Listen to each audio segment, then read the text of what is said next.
Resident Evil 4 is a masterpiece.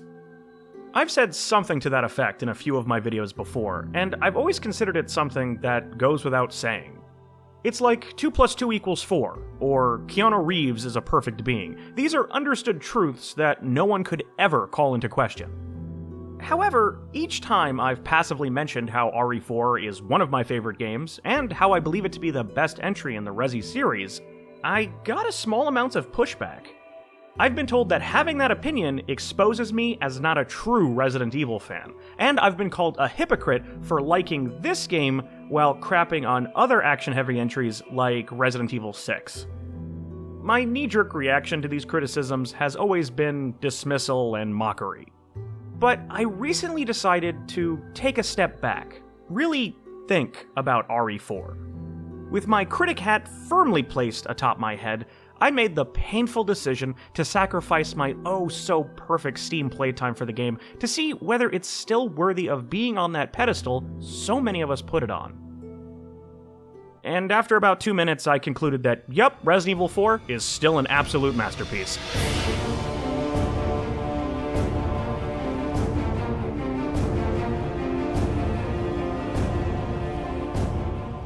Resident Evil 4 is to action what Chaos Theory is to stealth.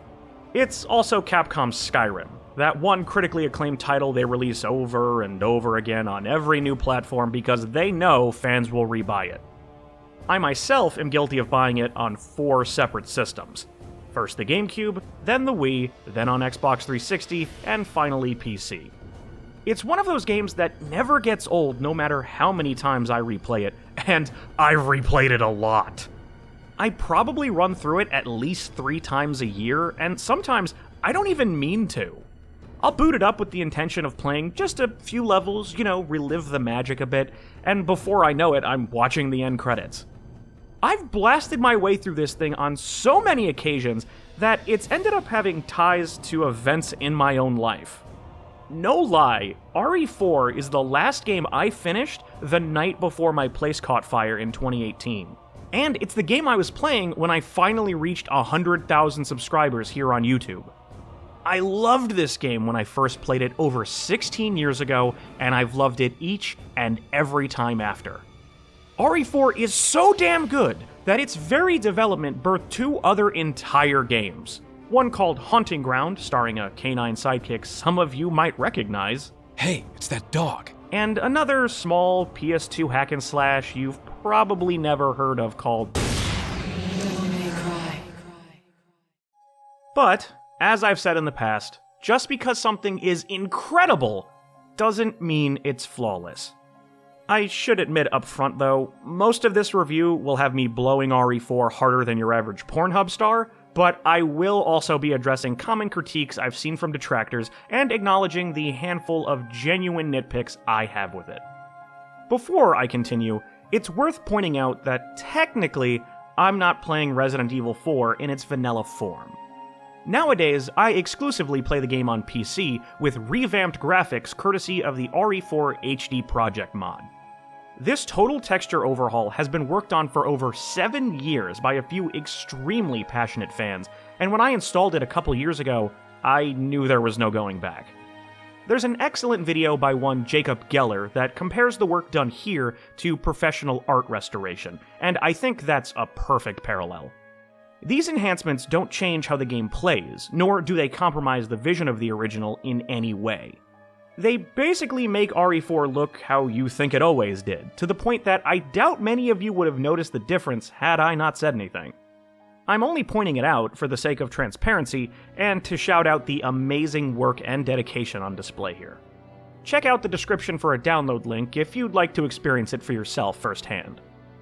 With that done, let's roundhouse some villagers and find out what we're buying as I look back at one of the greatest games of all time. Resident Evil 4 wasn't the first time the franchise dabbled with more action-centric ideas. Resi 3 and Code Veronica kept with the classic survival horror blueprint in most ways, but each showed signs that the series was willing to dip its toe into the action genre pool. But RE4 was the first mainline entry to fully dive in, and it pulled off the transition in spectacular fashion. Even over a decade and a half later, this remains one of the most continuously exhilarating and satisfying shooters you will ever experience because every aspect of its design is thoughtfully executed. First, let's address one of the main things critics will point to as a problem: control. When running around, Leon doesn't move in the most fluid way. You can't strafe, nor do you have much say in what the camera's looking at. Plus, whenever you want to fire your weapon, Leon is locked in place when aiming. You cannot move and shoot at the same time. You either navigate around danger or stand your ground to fight back. It kind of feels like the old-school tank controls of the earlier Resi titles, except now the point of view is directly behind your character. Now, I know that hearing that description in a vacuum probably doesn't sound great, especially if you're used to more modern action titles. How can a game that restricts movement in such a way possibly be any good? I'll tell you how. Because the game itself is built to complement these limitations. You'll notice that enemies aren't constantly sprinting at you, wildly swinging an axe, because if they did, you'd stand no chance. Instead, enemies move in a sort of start and stop pattern. Sure, they'll run to close the gap, but then they'll slow down, walk towards you, maybe try to spread out before doing a clearly telegraphed attack. This gives the player time to read the situation and react accordingly, choose whether to engage or disengage. Depending on where you choose to shoot an approaching threat, they'll stumble back or fall over, giving you much needed breathing room, especially if you follow that up with a context-sensitive roundhouse. And if crazed villagers do get close enough to get a swing in, you'll notice they tend to take turns attacking. And even if multiple strikes do come your way at once, only the first is really counted against you, with Leon's own stumble animation providing invincibility frames. How each encounter plays out is affected by how you choose to handle things, making them dynamic and engaging for numerous playthroughs. Further complementing the violent ballet is excellent feedback. Leon doesn't have the most expansive arsenal in the world, but that's because RE4 goes for quality over quantity. Each handgun, shotgun, rifle, whatever, feels great to use, with the aforementioned enemy reactions to hits only further helping that feeling. But while weapon feedback is important, the game does an arguably better job at giving the player important info about what's happening around them. Audio cues are abundant and effectively communicate every threat in the area, whether you can see them or not. Ganados frequently mumble to themselves to inform you of their position.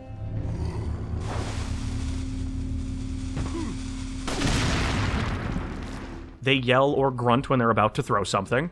Crossbow users can be heard readying their shot, and tougher foes like chainsaw wielders or regenerators make distinct noises.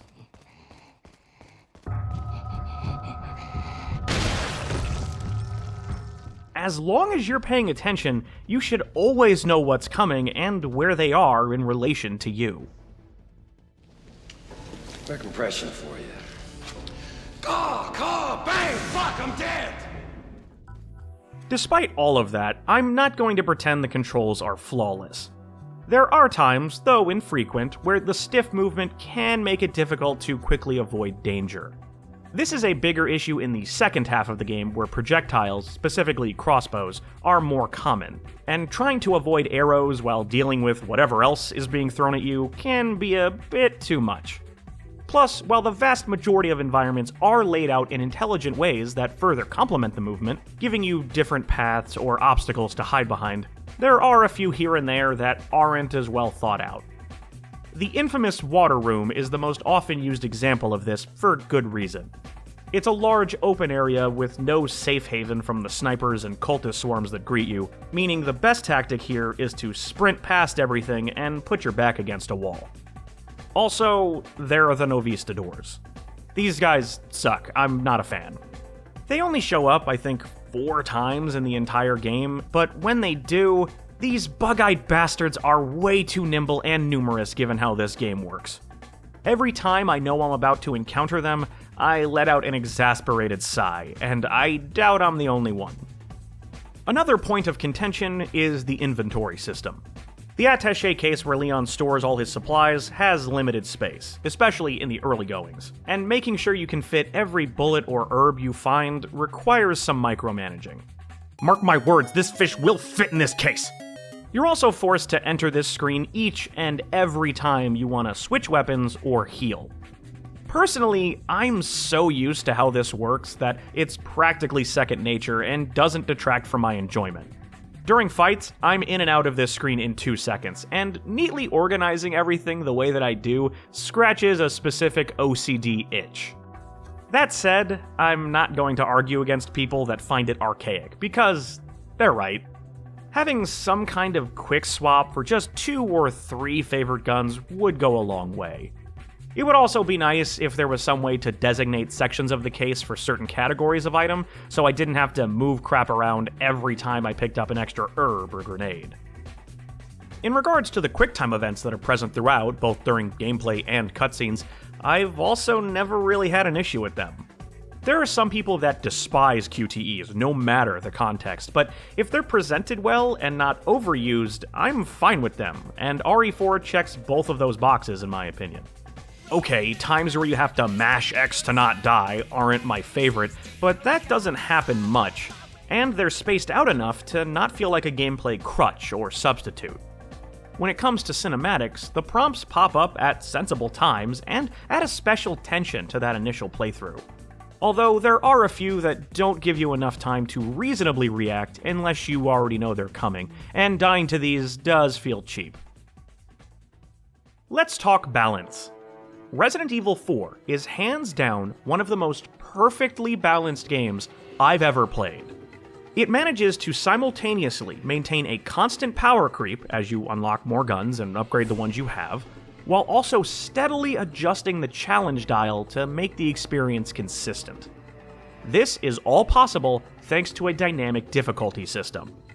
Yeah, this game has dynamic difficulty. Did you know that? Because I didn't until a couple years ago, a testament to how masterfully it's implemented. See, I'm generally not the biggest fan of systems like this because they tend to swing way too hard in one direction or the other. It can often feel like a game is outright punishing you for the crime of playing well. Resident Evil 4 doesn't have this problem thanks to its more subtle tweaks. Elements like enemy aggression, how much damage you take per hit, or how much ammo you'll find will change depending on player performance. But these alterations are really only noticeable if you're actively looking for them. These slight adjustments are unintrusive and ensure that the game never loses its sense of flow. I honestly don't think difficulty scaling has ever been handled better than this. Ashley. Don't come! Hey, take it easy. But Craig, what about Ashley? She's like the most annoying character ever. You have to babysit her all the time. This entire game is one long escort quest. Isn't that terrible? No, not at all. Miss Graham is one of, if not the best protectee in the history of video games. Think about some poorly designed escort quests. What do they have in common? Most likely, it's an NPC acting outside of the player's control and getting themselves killed. There's nothing more frustrating than seeing a game over because the idiot you're supposed to look after barreled right into an ambush. In contrast, Ashley absolutely excels at staying the hell out of the way. First off, she's not even with you the majority of the time. Of the 18 total chapters RE4 has, Ashley is only present for 5 of them. Arguably 6, because sometimes she's not around for an entire level, but at most, you only have to look after her for 1/3 of the whole game. But when you are in charge of her safety, she's every bodyguard's dream client. When following you, she's always an arm's length behind, making it impossible to lose track of her. When you aim your weapon, she glues herself to Leon's back, ensuring she isn't anywhere in the line of fire. She also does this cute little fist bump every time you kill something. If for whatever reason she is in front of you when you aim, she quickly ducks down, minimizing herself as a target and giving you a clear line of sight to approaching threats. And some arenas have dumpsters you can tell her to hide in, letting you thoroughly clear an area without having to worry about her. If Ashley is ever in a bad situation, it's because you left her alone. You weren't paying attention. It's your fault she's currently shouting for help. Speaking of which, if you find Ashley yelling for Leon to be grating, that's by design. It's yet another effective audio cue that communicates she's in danger. It immediately signals that you need to switch priorities. Plus, the faster you save her, the faster she'll shut the fuck up. The one and only time I think Ashley is genuinely annoying is this scripted moment where she bolts away from Leon and gets recaptured. You alright? I'm fine! Leave me alone! Ashley, wait! I mean, he knows about the infection, he knows what coughing up blood means. There's no reason for her to act like such a brat here. What's going on? It's dumb, but even this doesn't bother me too much, mostly because I'm aware of Steve. Don't worry, Claire. Your knight in shining armor is here. Shut the fuck up, you cunt! Alright, so RE4 does the whole shoot shoot bang bang thing really well. But there is one element to the older games that was mostly sacrificed in the transition. Puzzles. It's not that there are no puzzles in this game whatsoever, but they're few and far between and require very little in terms of mental power. Basically none, really. If you come across a door with an indent in it, the object you need to open it is always around the corner. If you need to line up a symbol or match a pattern, a few quick inputs and you're done. In all honesty, this slide puzzle is the hardest brain teaser in the game, and it's solved in the time it takes me to finish this sentence. While this understandably alienates hardcore fans of the classics, I think making the puzzle so simple was the right move. Being able to breeze through them keeps up the game's brisk pace and matches the more linear design. RE4 just wouldn't work to the same degree if it kept with the usual backtracking and key hunting. And hey, while the puzzles are kindergarten level, I appreciate they were included at all, cause they act as a sort of homage or acknowledgement of the series' roots. But what are you to do after your initial 12 to 15 hour playthrough of the campaign? Doesn't Resident Evil typically have cool extras to unlock and mess with? You bet your sweet ballistics it does! We'll start with the additional game modes. There's Assignment Ada, a non-canon minigame where you rush to collect 5 Plaga samples. It takes less than half an hour to finish, and while there's nothing wrong with it, there also isn't much reason to play it twice. It's the most throwaway piece of content in this game. Next is Separate Ways, a 3-hour side campaign also starring Ada that shows what she was up to while Leon was trying to rescue Ashley.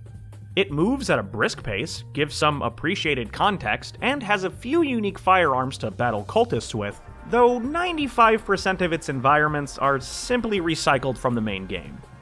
There's also the cutscenes. See, this mode was originally a PS2 exclusive, and its cinematics were pre-recorded movie files meant for low-resolution displays. When Separate Ways was ported to other systems later, they didn't bother to redo these, and the result is cutscenes that are horribly compressed. You can still tell what's going on, but these fuzzy bits look plain ugly when compared to everything else that's here. Of course, there's also Mercenaries for high-score combo junkies. I've said in the past that Mercenaries isn't really my thing, but the mode definitely fits better here and is good for what it is. There's 5 distinct characters to play as, with unique loadouts and abilities to try out, though you are forced to start with Leon as your only pick. Look, we all love Leon, but his kit just isn't all that great for racking up high scores. Once you get over that hump, the others have much more flexibility and are undeniably more fun. If you choose to go for a 5-star rating on every level with every character, Mercenaries provides around 4 more hours of gameplay to the package. As far as swanky new costumes go, RE4 sadly only has 2 options for Leon and Ashley, and their outfits are paired together so you can't mix and match. The first set puts Leon in his classic RPD uniform, while the president's daughter dresses like a pop star, according to the wiki. Oh, and Ada gets some extra tactical gear too. The second costume pair sees Leon embracing his inner Italian gangster, and Ashley decked out in a full set of medieval armor. This suit makes her completely invulnerable from any and all damage, and prevents her from being captured as she's too heavy for Ganados to lift. These are nice and all, but I've always been irritated there's no option to let Leon keep his jacket from the intro. It looks so cool, but he only gets to wear it for 1 chapter. That, my friends, is a travesty. but all that's just icing. The real stars of this show are the bonus weapons. There's the Matilda, a 3-round burst handgun that's a direct nod to RE2. Of course, there's an infinite rocket launcher, that's always fun. A big old hand cannon for all the Barry stands out there. I mean, who isn't? The Plaga Removal Laser, or PRL for short, basically an aimbot win button. And finally, my baby. What I believe to be the best unlockable weapon in any Resident Evil. The Chicago Typewriter. Sprays like a fire hose and kills everything instantly. With this absolute beast, you can sprint through the whole game in 2.5 hours. Plus, when paired with the mobster outfit, you can make Leon do this. RE4 is a rewarding experience all on its own, but this stuff transforms it into a glorious power fantasy that's just as gratifying, if not more so. Before I began this lengthy seminar about how amazing Resi 4 is, I mentioned that some believe liking this game, but disliking other action-heavy entries that came after, makes one a hypocrite. That enjoying this Leon adventure, but loathing this other one, obviously shows a clear double standard. This argument has never made any sense to me. But let me put all my counterpoints out there in case there are any of you watching with your nose up and arms crossed. Not all action is created equal. The same way not all comedy is, or horror, or whatever. You just can't paint entire genres with one broad brush like that. Media, whether it be games, movies, or books, are going to vary in quality. Though, in fairness, everyone's standard for what makes something good is different. So, for me, what makes RE4 work so much better than, say, RE6 or 3-Make? Well, aside from RE4 being a better put together game in general, the biggest standout differences to me are tone and pacing. When I reviewed the RE3 remake, I called out the dumb contrivances that kept happening to ensure Jill survived. How she'd make it through a no-win scenario simply because the game said so. It felt lazy, and only served to remove any and all tension. RE3 also tries to establish Nemesis as a ruthless, unstoppable force of death and destruction, but this is constantly undermined by him letting Jill go for no good reason. It doesn't feel like she's overcoming the odds, it feels like she's covered in plot armor. RE4 also has plenty of cliches. The bad guys have opportunities to outright kill Leon, or at least incapacitate him, but they keep letting him go because plot. And yet, I don't care about any of that because of one main reason. RE4 isn't taking itself very seriously. Sadler and Salazar chew the scenery around them and cackle about how super evil they are, and Leon fires back with one-liners that would get him laughed out of middle school. I've been expecting you, my brethren. No thanks, bro. 14-year-old me thought his comebacks were so cool, but adult me realizes they're super not. I've sent my right hand to dispose of you. Your right hand comes off? Leon might have the skills of an elite secret agent, but deep down he's kind of a big dork, and that's what makes him so endearing. When you have characters acting this way, unintentionally, mind you, they think what they're saying is totally normal, it allows contrivances to be easily forgiven or overlooked since they don't feel out of place. Plus, Leon is routinely showed to be a badass capable of tackling the insane situations he's in. While 3-Make Jill relies mostly on dumb luck to not die, Leon survives crazy bullshit in large part due to his own skill. He has plenty of luck on his side too, yeah, but it isn't as much of a crutch. Is it silly that our hero does a perfect backflip through this laser trap? Absolutely. But I buy he can do that, and it's also the coolest goddamn thing I've ever seen.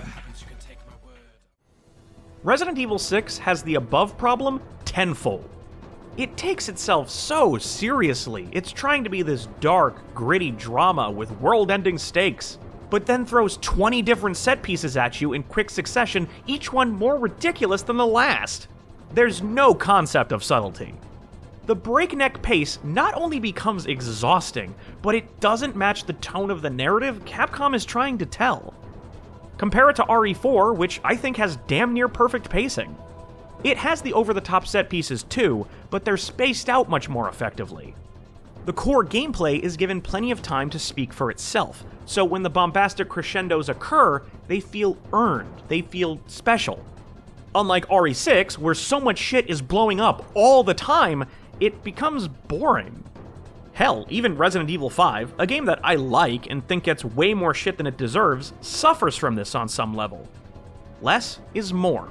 The slow moments are just as important as the fast ones, and RE4 has an expert understanding of this. There is one last point I'd like to address that's in the same vein. Quite a few Resi titles post-4 miss the mark in fans' eyes, and this has led some to retroactively blame 4 for the decline in quality. They consider it the reason the series lost its way, and for that reason alone, it is a bad game. Now, this is a take I can actually understand and sympathize with. Resident Evil 4 was such a massive critical and commercial success that Capcom spent the following decade desperately trying to recapture that glory, stumbling many, many times along the way. I will concede that games like RE6, Operation Raccoon City, and Umbrella Corps likely wouldn't exist if Resident Evil 4 had gone in a different direction. But that doesn't in any way take away from the masterful quality of the title itself. The publishers, the suits in charge, they made the bad decisions. They're the ones that deserve the blame for what came after. We don't blame Die Hard for A Good Day to Die Hard. We don't blame Sonic the Hedgehog for Sonic 06. We don't blame Game of Thrones Season 1 for Game of Thrones Season 8. If you're personally not a fan of the action-centric direction this game and series took, that's valid. If you prefer the slower, more atmospheric style of the original Resident Evils, that's cool too. I myself enjoy both game types. But labeling what we got here as bad solely because what came after was underwhelming is just plain unfair. I started this video by stating that Resident Evil 4 is a masterpiece. I believed that when I first played it, I've believed it ever since, and I'll believe it till the day I die. RE4 is still a joy to play through each and every time, and many of today's action games don't measure up to it. Yeah, there are small pieces of it that seem limiting or outdated by today's standards, but since everything around these elements is so well thought out and polished, even they become little more than slight nuisances you can easily handwave. I mean, I just replayed this thing to capture all the footage you've been watching, and spending all this time talking about it makes me want to boot it up all over again. It's really that good. In the last year or so, Capcom has announced both a Resident Evil 4 remake and, more recently, a port of the game to VR. Given how the last couple RE remakes panned out, which tossed aside key features that gave the originals their identity, I can't say I'm optimistic about one of my favorite games getting the same treatment. There also seems to be conflict behind the scenes about the project's direction, which only serves to lower my confidence in it even more. On the other hand, I think VR is super damn cool, and I'd love to see how Resi 4 translates to the platform. The small amount of gameplay that's been shown of it does seem neat. But unfortunately, RE4 VR is going to be exclusive to the Oculus Quest 2 headset. Not the Oculus family of headsets, just the Quest 2. As someone who owns an Oculus Rift S, which costs the same amount as a Quest 2, by the way, this is infuriating. There's no reason in the world this thing can't come to PC VR, and I really hope this exclusivity turns out to be a limited deal so I can try it myself. But regardless of how either of those turn out, we'll always have the stellar original. Bottom line, Resident Evil 4 is fantastic and worthy of all the hype it's ever received. If you haven't played it yourself, I hope this video inspires you to do so. And if you have already, well, have fun replaying it for the 100th time. We both know you're going to. Thank you for taking the time to watch, rate, comment, and subscribe. And never forget that while your right hand might come off, your head isn't supposed to. Oh.